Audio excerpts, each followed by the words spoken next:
What up? I'm Dylan Schoonover, host of the Artist Spotlight. You might recognize this guy from somewhere outside of the music business, but now he's taking it very, very seriously. Chris Jericho from FOZZY. How you doing, sir? Good, man. How you doing? Appreciate you coming on the show. Everybody talks about with you with wrestling, but music is getting really serious with you now. It always was serious. I mean, I've been playing in bands since I was 12 years old, and I always wanted to be in a rock band, and I wanted to be a wrestler. Those are like the two things that I always wanted, my two dreams. So, you know, and here we are 13 years later with our sixth record, and it's like all the kind of fruit is lined up, all the stars have aligned, and things are just really going great for us, and have been for the last 3 years. A lot of momentum from the last record, Chasing the Grail, straight into this one. So, you know, when you catch this lightning in a bottle, you got to take advantage of it. And you know, like I said, it's something I've been doing since I was 12. Yeah. So now that we're here, it's just amazing to me. So we definitely want to do everything we can to continue to take FOZZY in a positive direction and go to the next level every time we put out a record. Brand new record, like what, 3 days old? 3 days old. Brand new tour, first day, Kansas City.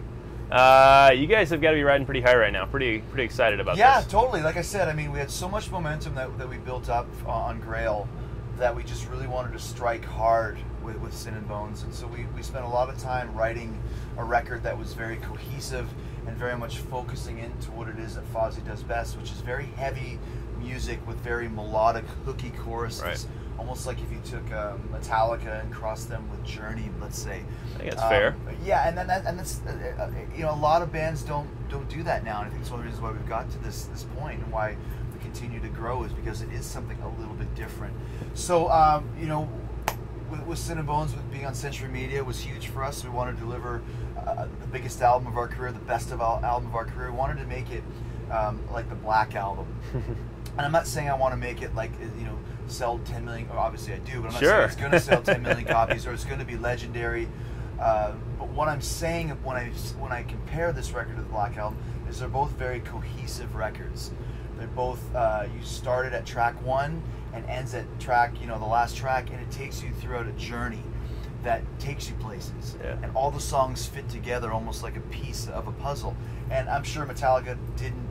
It's not a concept record, and Sin and Bones is not a concept record, but the vibe and the tone is a certain concept.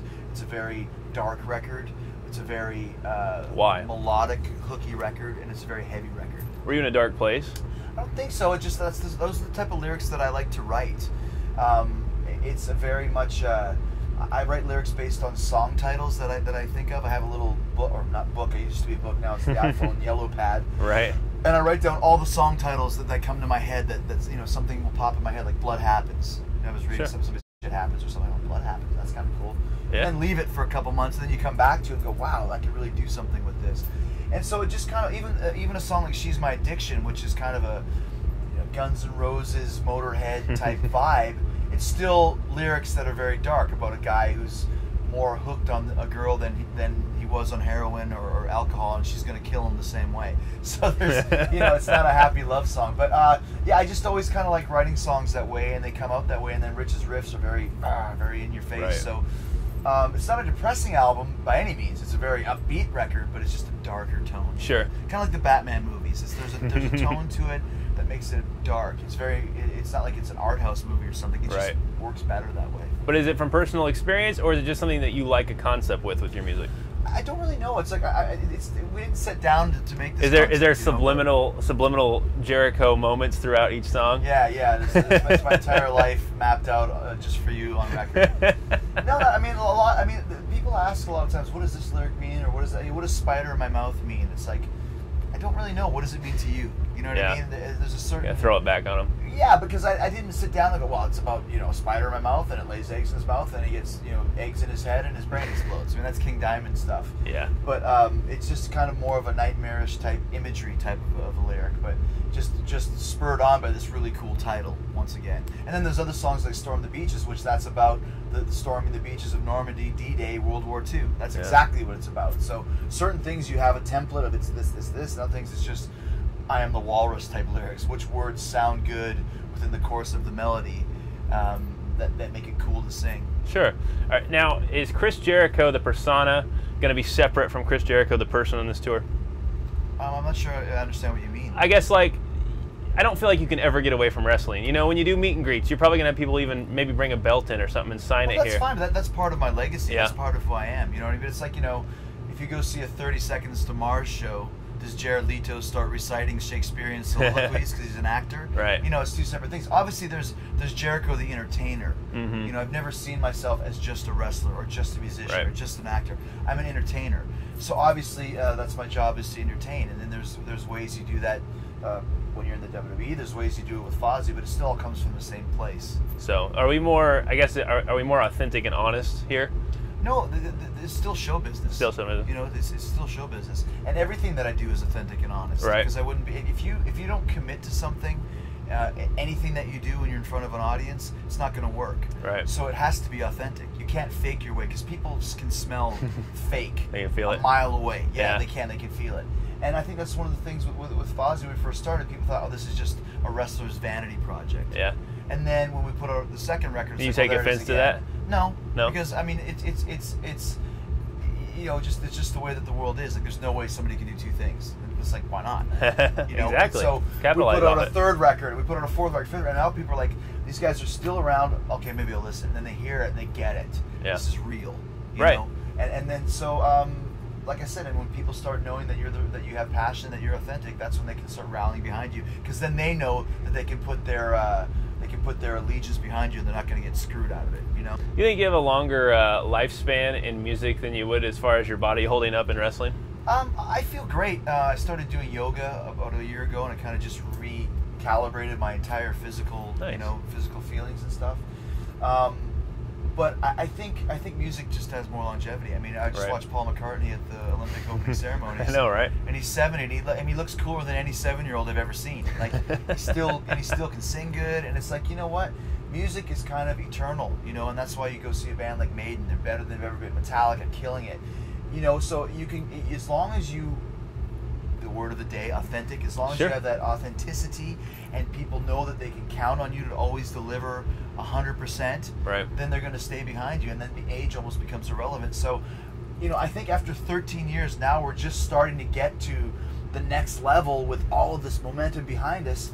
You know, I think it's a great place for us to be, and I plan to be here. You know, I'm going to be here when I'm 70 at the Olympic closing ceremonies Nice. with FOZZY. Nice. Where's the city going to be held at? It's going to be in Peoria, Illinois. I think, Peoria, that year. Illinois. Yeah, I believe so. And of course, Jericho's 25, so that's going to be. Well, yeah, exactly. I'm eternal at this point. Nice, but yeah, we're excited to see your set. You are different, and I think that's the thing, is that you're different. And are you any concern about this long stretch run as far as pacing yourself with your voice?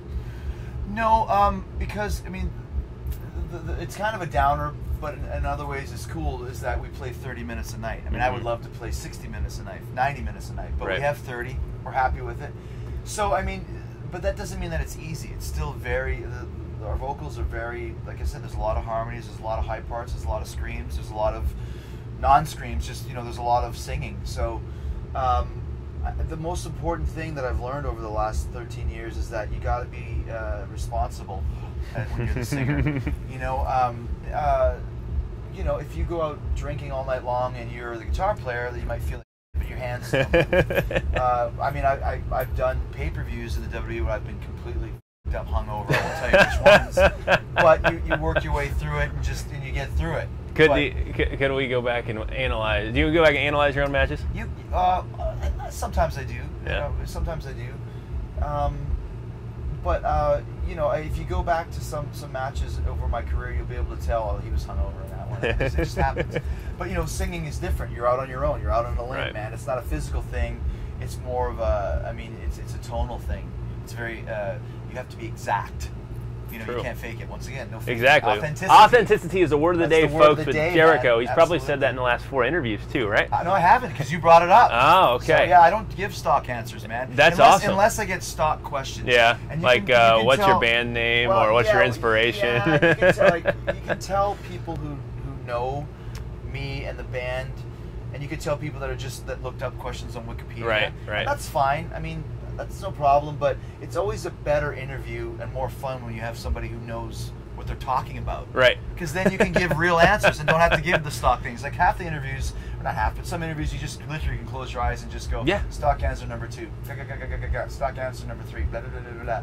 You know, so, but this is cool. It's cool. It's true story. It's funny too because like I've talked to bands and they're like, yeah, we totally got to bring in our guitar tech and our tour managers, have them answer the questions because they know what all the questions are going to be. You know what I'm saying? You know, and a lot of times, you know, especially when you do interviews early in the morning, you know, if my interview's at, I don't know, if I'm on the West Coast and your interview's at, you know, 10 o'clock Eastern time, 7 West Coast, you wake up a few minutes before and you're still kind of half sleeping. Sure. And you get those type of interviews and it's like, I will just go completely into drone mode.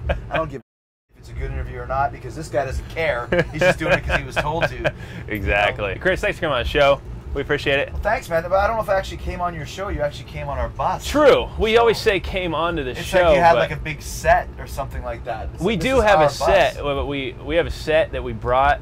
We have lights and all that stuff, but there's nowhere to put it when we're on the tour, you see. Gotcha. It's different if you actually like, came into the studio. Maybe sometime you will. Well, maybe but we're going to... You came in our studio. We built this We up did. The most mirrors, folks. Yeah, these are just cardboard boxes that we painted up to look cool to give you a little bit of background for you. They don't actually even do anything. They're like Star Trek blinking. Yeah, I know. Actually, they might be linked up to the new Mars thing on satellite right now. They actually are. I'm actually stealing all the money from your bank accounts as you're sitting here. Just sit it a little bit longer and we're done. Go. Excellent. And he does have the most mirrors in the back of a bus that we've ever been in. Yeah, so awesome. We won't ask him what he uses those mirrors for. But Chris, thanks so much.